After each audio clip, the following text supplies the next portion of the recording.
world's population is projected to reach 11 billion by the end of the century. Feeding that many people will be a challenge, and it is further complicated by the impact of climate change on agriculture.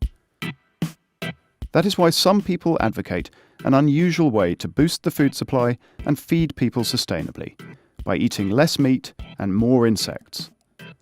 About 2 billion people already eat bugs. Mexicans enjoy chili toasted grasshoppers, Thais tuck into cricket stir-fries, and Ghanaians snack on termites.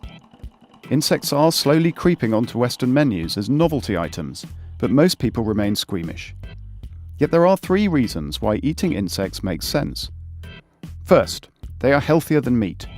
There are nearly 2,000 kinds of edible insects, many of them packed with protein, calcium, fibre, iron and zinc.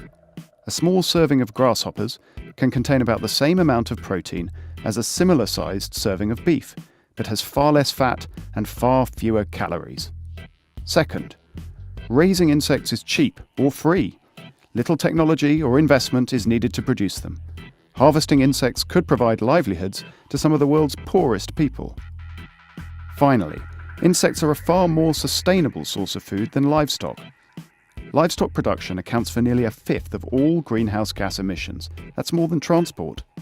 By contrast, insects produce relatively few greenhouse gases, and raising them requires much less land and water. And they'll eat almost anything. Despite all this, most Westerners find insects hard to swallow.